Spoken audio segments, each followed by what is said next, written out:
Jazakumullah ahsanal jazah pada guru kita yang telah menyampaikan hikmah maulidnya Nabi besar Muhammad sallallahu alaihi wasallam. Mudah-mudahan apa yang beliau sampaikan dapat bermanfaat di kehidupan kita sehari-hari. Hadirin hadirat yang dirahmati oleh Allah Subhanahu wa taala. Hikmah maulid yang kedua yang akan disampaikan oleh guru kita Al-Mukarram Kiai Haji Daud Hendi Ismail.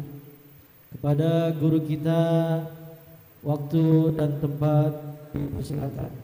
Yatafaddal mashkura. Sallu ala Muhammad. Sallu ala Nabi Muhammad. Sallu ala Muhammad.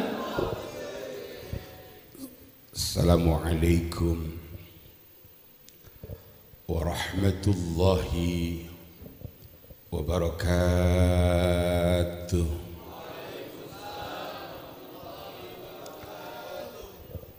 Alhamdulillah,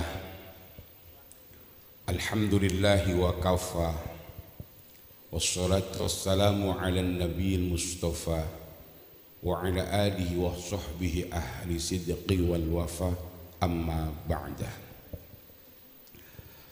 Hadratal mukarram wal muhtaram, para abuya, masyayikh, para asatidz dan para hujjaj, terkhusus guru kita yang baru saja menyampaikan mutiara hikmah begitu indahnya, berbicara tentang biografi singkat beliau baginda Rasul Hatta Karram Al-Walid Abuya Ayahanda Kiai Haji Husni Zaini Maliki. Iringan doa untuk beliau, mudah-mudahan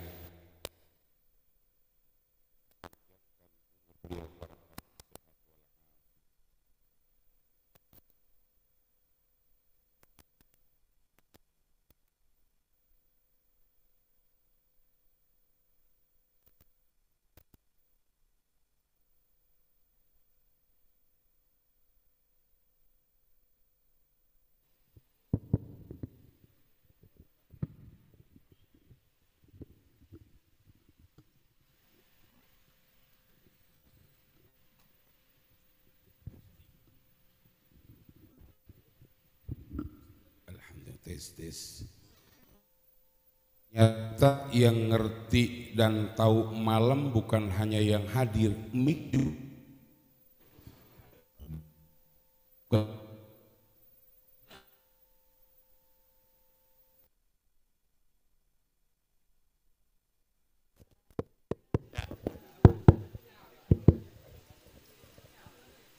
Yang satu ya.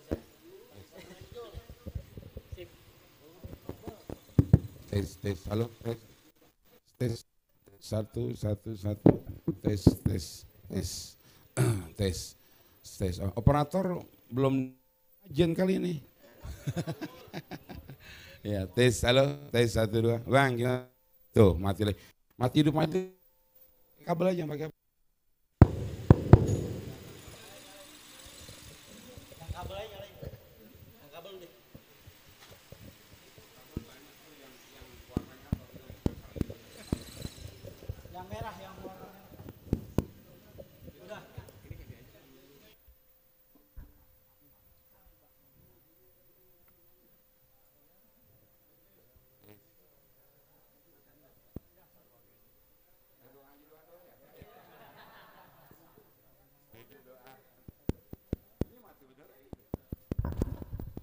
Tes.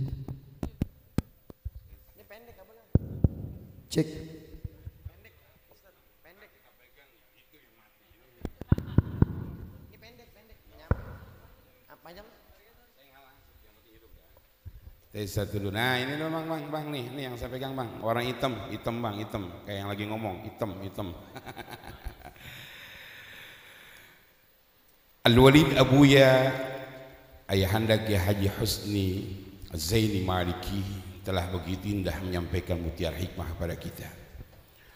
Al-Walid Abuya Ayanda Ki Haji Bunyamin Hamka, Kanda Ustaz Khairuddin Umar, Kanda Ustaz Haji Luqmanul Hakim, Kanda Ustaz Haji Muhaimin, Kanda Ustaz Abdul Latif, orang tua kita Al-Walid, Kanda Haji Gusir, Adinda Ustaz Ghazi yang insya Allah akan mencalonkan salah satu dewan di DPRD Provinsi DKI. Mudah-mudahan hajat keinginan dikabul oleh Allah Azza wa Jalla. Dan para guru-guru kita yang mulia yang lainnya, terkhusus pimpinan Majlis Taklim Metal. Inilah ada langkah ini. Majlis Taklim Metal Darussalam lil Hidayatil Mubtadiin, Adinda Ustaz Zuhdi dan keluarga besar lainnya. Hadirin, kalau kita mencoba mencermati dari apa yang beliau Al-Walid Ayahanda Ki Haji Husni Zaini Maliki sampaikan, terenyuh kita. Artinya bagaimana pengorbanan yang kita lakukan untuk beliau baginda Rasul, mohon maaf, jangankan di ujung kuku, ya, mungkin tetesan air liur kita yang keluar di saat kita ngomong nggak pernah akan ada apa-apanya, Pak. Tuh begitu cintanya beliau baginda Rasul. Maka saya tidak akan menjelaskan lagi kehebatan beliau, karena beliau baginda Rasul memang jauh sebelum kita ada di muka bumi ini udah hebat. Tapi izinkan dalam waktu yang tidak lama, karena udah jam 10:30 kurang 2 menit, biar jam 11 kita selesai semuanya. Setuju? Bagian konsumsi udah ngasih isyarah, kembuli udah dimasukin nampan. Kalau kelamaan ngomong itu kembuli berubah jadi rengginang. Akur yang paling bilang akur paling depan, emang belum pada makan. Dari wajahnya kelihatan. Hadirin,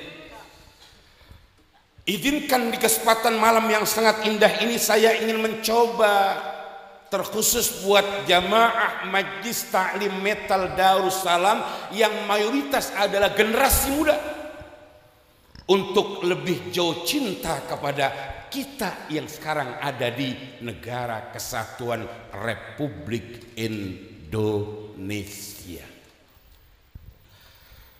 Dalam sejarah dijelaskan, satu-satunya negara di dunia yang merdeka bukan dikasih penjajah, yang merdeka bukan karena hadiah penjajah, tapi merdeka karena bisa mengusir penjajah, adalah Indonesia.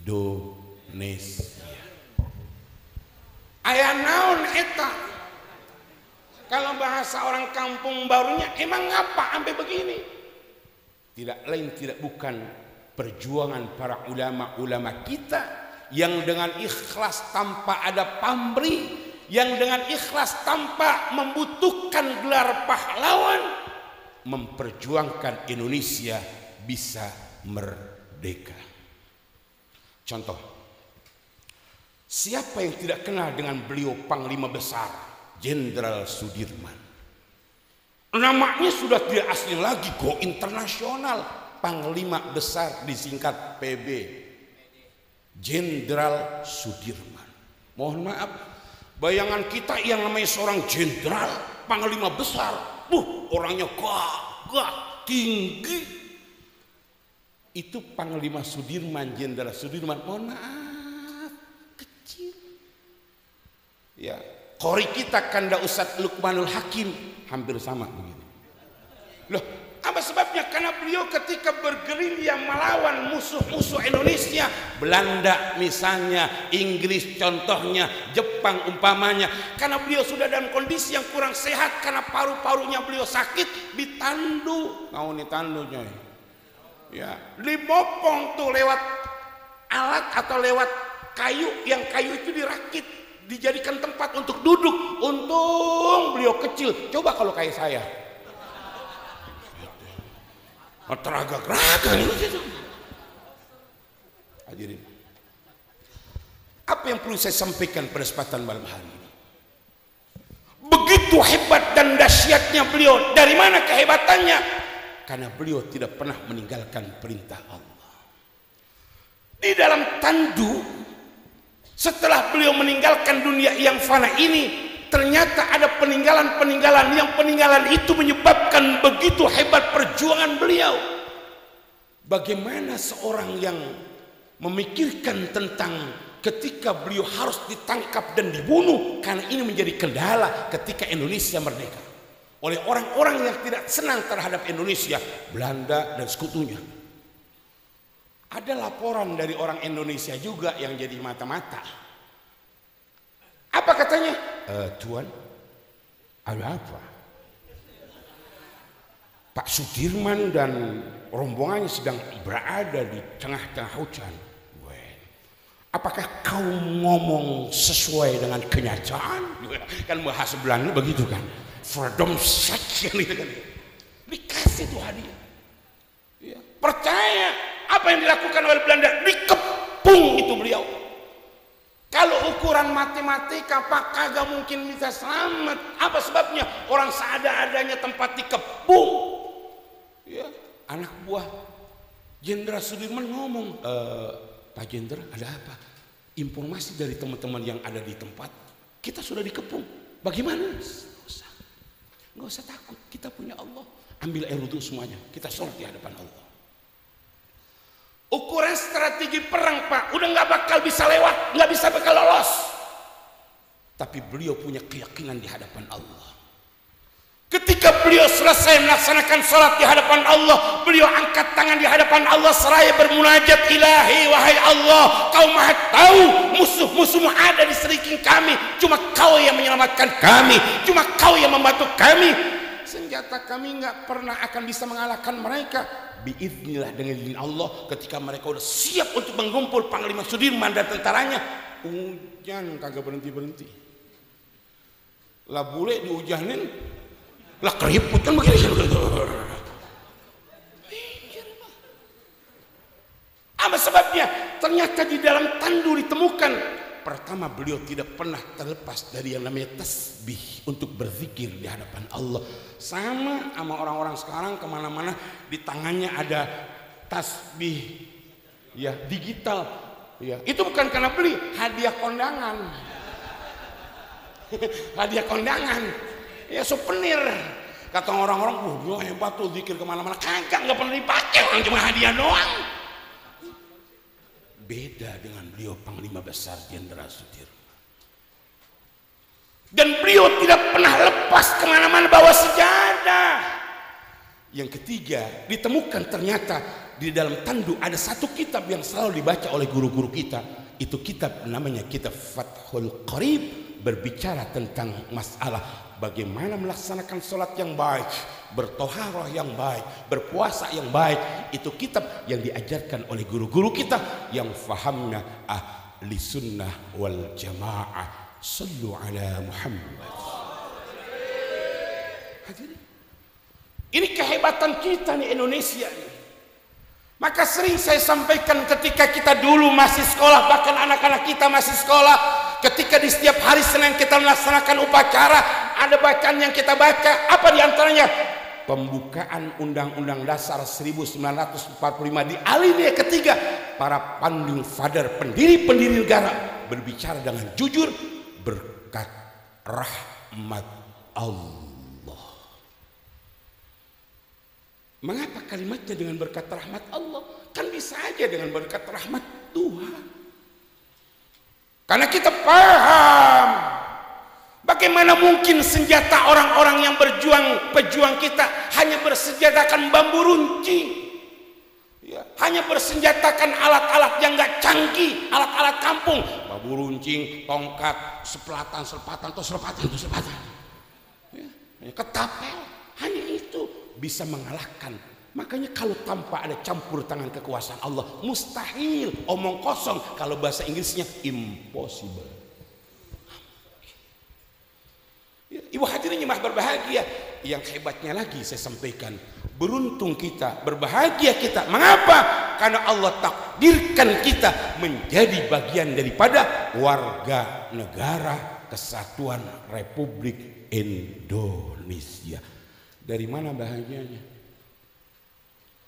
Atu-atunya negara di dunia Pak, Bang, Dek, nah, yang mau ngadain maulid kapan aja kagak dilarang. Ini pan malam ini kita sudah berada di awal-awal bulan Jumadil Awal. Nah kalau bahasa orang kampungnya pan ibarat maulid lahirnya 12 Rabiul Awal baginda Rasul pan udah rada kelewat. Tapi nggak pernah tuh yang namanya bahasa kelewat kapan aja. Buktinya guru-guru kita jadwal sampai bulan Januari 2025. Lah, makanya saya dan guru-guru orang yang pertama menentang kalau mereka anti maulid. Kenapa? Kalau mereka anti maulid, yang undang maulid gua siapa? Bukan itu masalahnya. Ini di Indonesia nih Pak, Bu, apa sebabnya? Mempersilahkan bagaimana mewujudkan rasa kita kepada baginda Rasul. Mau maulid di mana aja kagak apa-apa. Apa di gang, apa di pinggir jalan, sebelah sono no, jalan no, sebelah sono no, pinggirnya no got. Sebelah sono comberan. Mana baunya enggak keruan itu. Kata guru kita Al-Walid Kiai Husni karena cinta kita kepada beliau baginda Rasul, jari dah comberan dah. Buktinya itu yang namanya snack buras 8. Dilakukan. Ini kan rasa cinta kita. Apa diantaranya yang perlu saya sampaikan? Kan bicara Rasul udah beliau. Saya menyampaikan tentang biar anak-anak kita yang mudah ngerti dan paham. Ini Indonesia bukan sembarangan negara. Orang lain pada pengen ke sini. Ya. Apa sebabnya? Cuman di Indonesia yang luar biasa, yang kata orang-orang surganya dunia itu ada di Indonesia. Dari mana? Buah-buahan apa aja di Indonesia Pak, yang kagak ada di mana-mana di Indonesia ada. Nah, kita nggak ada tuh yang namanya korma. Kata siapa? Korma di Indonesia sekarang udah banyak. Ya, ada di Indonesia di tempat yang lainnya apa? Ada? Nggak ada. Apa itu? Gerenuk. Tahu buah gerenuk tahu? Nah kalau bocah kagak paham bocah. Dong cari gerenuk lu makan kalau nggak mabok. Ibu hadirin itu adanya cuma di Indonesia. Ya, hadirin jemaah yang dimuliakan oleh Allah Subhanahu wa taala.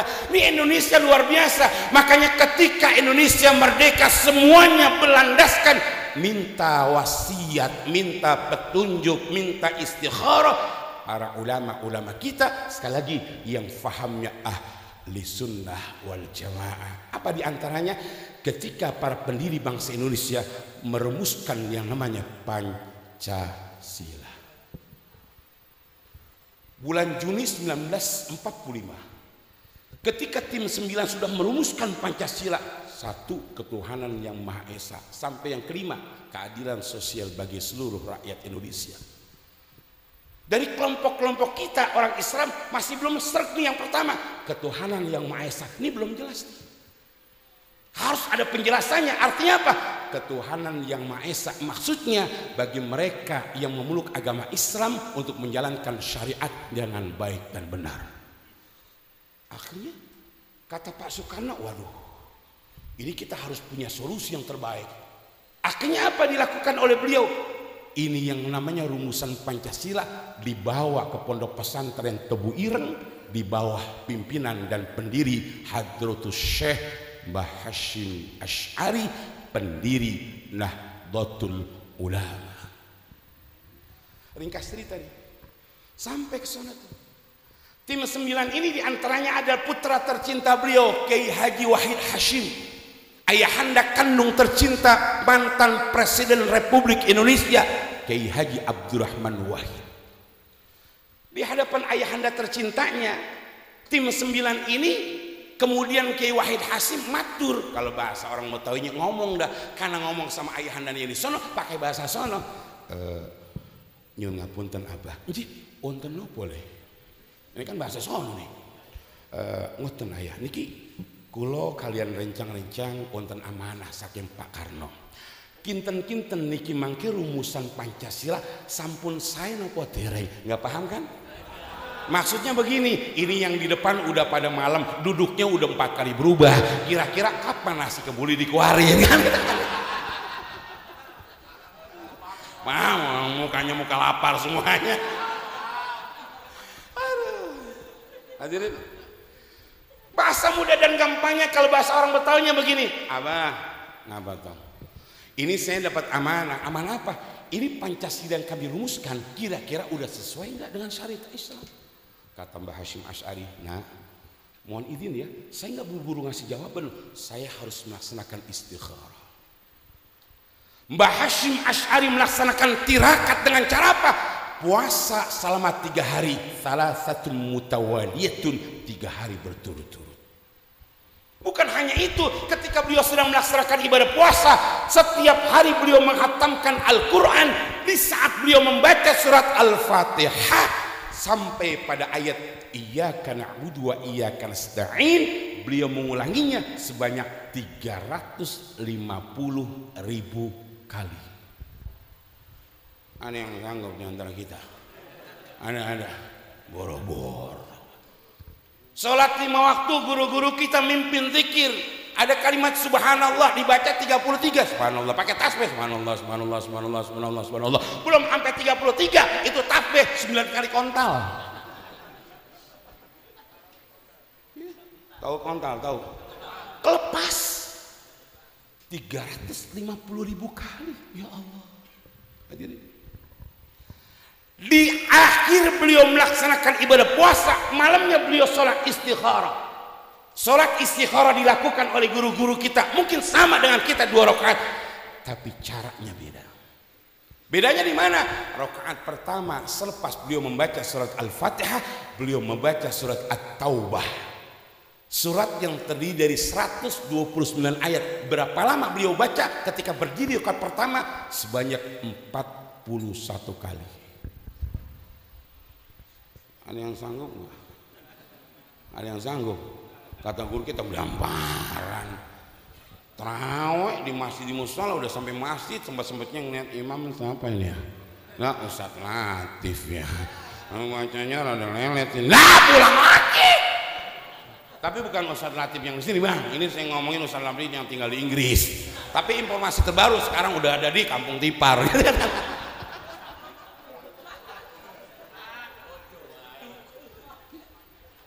Rakaat pertama beliau baca surat At-Taubah yang banyak ayatnya 129 ayat, itu dibaca 41 kali. Rakaat kedua beliau baca surat Al-Kahfi, banyaknya 110 ayat. Berapa banyak beliau baca? 41 kali. Allah, nggak kebayang berapa lama beliau diri. Ya Allah. Ketika selesai sholat beliau akan tidur, beliau membaca akhir surat Al-Kahfi sebanyak 11. Ketika di pagi harinya beliau panggil putar tercintanya, Le merenio nggih abah wonten napa? Nah, kesini nak, ada apa ya? Insya Allah itu yang namanya Pancasila sesuai dengan syariat Islam. Alhamdulillah. Pancasila, 1 ketuhanan yang Maha Esa, 2 kemanusiaan yang adil dan beradab, 3 persatuan Indonesia, 4 kerakyatan yang dipimpin oleh hikmat kebijaksanaan dalam permusyawaratan perwakilan, 5 keadilan sosial bagi seluruh rakyat Indonesia. Itu bisa terwujud berkat tirakat Mbah Hashim Asy'ari. Apa artinya ini? Kalau ada sekolah, kalau ada pondok pesantren yang anti terhadap Pancasila, ini pasti sekolahan yang benci sama negara kesatuan Republik Indonesia. Pasti. Dan model-model begini nih, yang kalau ada kasus bom, lulusannya lulusan yang model begitu. Hati-hati. Bagaimana mungkin ini Pancasila sesuai dengan syariat Islam? Satu aja yang kita bahas yang pertama, ketuhanan yang Maha Esa. Di mana letaknya? Kata guru-guru kita, 114 surat yang Allah berikan kepada baginda Rasul, satu-satunya surat yang nama suratnya ada, di ayatnya nggak ada. Al-Falaq ayatnya Qul a'udzu birabbil falaq ada. Kata guru kita, ya, beliau bilang tadi surat Al-Lahab, tabbat yada abi lahabin wa tab. Surat Al-Kautsar, inna a'tainakal kautsar. Jelas. Tapi ada surat yang namanya ada tapi ayatnya nggak ada tuh. Artinya bunyinya nggak ada di ayat. Al-Ikhlas. Qul huwallahu ahad, Allahus somad lam yalid walam yulad walam yakul lahu kufuwan ikhlas. Enggak ada. Artinya apa? Hadirin jemaah yang berbahagia, ketuhanan yang Maha Esa hanya milik Allah Subhanahu wa taala. Surat ini yang senantiasa kita baca ba'da salat 5 waktu, zikir di saat orang meninggal dunia, zikir di saat haul, zikir di saat maulid. Makanya orang yang cinta maulid, cinta zikir, cinta haul adalah orang-orang yang pasti cinta sama negara Kesatuan Republik Indonesia. Sallu ala Muhammad. Bapak yang sebahagia, biar balance, biar adil kita. Adil dalam artian beliau bicara tentang dahsyatnya baginda Rasul. Kita pun harus bangga karena kita merupakan bagian dari negara Republik Indonesia tercinta. Nggak sembarangan. Ya. Coba kita bayangkan misalnya nih sekarang, saudara-saudara kita tuh yang ada di Gaza. Ya Allah, sedih. Tahu Gaza? Tahu Gaza? Sebelah Semper. Sedih. Mengapa sedih? Boro-boro bisa duduk bersimpuh di tempat ini sambil nyender, makanya botol aqua udah nggak ada airnya. Ya, sambil asik di belakang nyeduh kopi sama ngerokok, nungguin nasi kemuli belum keluar-keluar. Cuman hanya di Indonesia, saudara-saudara ini kan boro-boro mikirin makan, boro-boro bikin minum, boro-boro mikirin duduk. Dia harus menghindar bagaimana biar nggak kena bom dari Israel laknatullah. Kita paling enak. Maka bagaimana wujudkan rasa syukur kita di hadapan Allah sementara kita sudah masuk bagian negara Republik Indonesia? Jangan pertinggalkan, jangan pernah lupakan cinta kita pun kepada beliau yang tadi dijelaskan oleh Al Walid Ayahanda Kiai Husni, cinta kepada beliau baginda Rasulullah Sallallahu Alaihi Wasallam. Ya Allah Pak, saya dan kita semuanya nggak merasa netes air mata kita sampai begitu Rasul. Ini cerita terakhir. Ketika Rasul lagi, mohon maaf kalau bahasa kitanya, lagi ngawasin kira-kira ada nggak nih umat baginda Rasul yang akan dimasukkan ke neraka. Rasul yang jawab. Ketika beliau lagi jalan-jalan ketemu sama Nabi Allah Adam. Kata Nabi Adam, ya Rasul, labbaik ya Abul Bashar. Aku lihat tadi umatmu lagi dipegang, dibawa, dituntun sama malaikat Malik pengen dimasukkan ke neraka. Buru-buru Rasul, buru-buru. Kalau bahasa kita buru-buru, teragak-ragak. Ya, udah pengen dimasukin kata Rasul, tahan. Kata malaikat, ada apa? Tahan. Saya pengen tahu prosesnya. Orang kata umatmu dosanya sengengkean. Jangan ya Rasul, nggak bisa, ini udah keputusan. Enggak, saya pengen belain umat saya. Semuanya kembali kepada Allah. Allah bilang, ya malaikatku biarkan. Apa yang diinginkan kekasihku biarkan. Kata Rasul, bagaimana kau inginkan? Aku pengen tahu bagaimana proses penimbangannya. Dibawa lagi. Dibawa, ditimbang. Ketika ditimbang, emang jeleknya luar biasa. Yang paling berat kejelekannya kata malaikat kan. Wah katanya apa? Doang aja. Apa sebabnya? Emang umat baginda Rasul kan macam-macam. Disuruh ngaji susah. Maulid di mana aja datang. Emang apa? Makan kemuli gratis. Apa itu kemuli? Ngebul-ngebul kagak beli. Itu ya. Disuruh ngaji susah. Ya. Disuruh melaksanakan sholat diingetin. Abang sholat, abang kan udah tua, yang ngurusin gua. Lu aja yang rajin semuanya belum tentu masuk surga lah. Yang rajin semuanya belum tentu masuk surga, apa lu yang gak semuanya? Umat baginda Rasul kan macam-macam. Ya kata malaikat Malik tuh, Rasul lihat memang umat membanyakan kejelekannya, makanya timbangannya sampai kapan pun nggak berubah. Apa yang dilakukan oleh Rasul saking cintanya sama kita, dalam keterangan sejarah ini, apa yang beliau lakukan? Beliau ambil satu lembaran kecil di dalam sakunya, beliau letakkan di timbangan kebaikan itu hamba Allah umat baginda Rasul. Ketika taruh kecil, tahu-tahu berbalik jempol.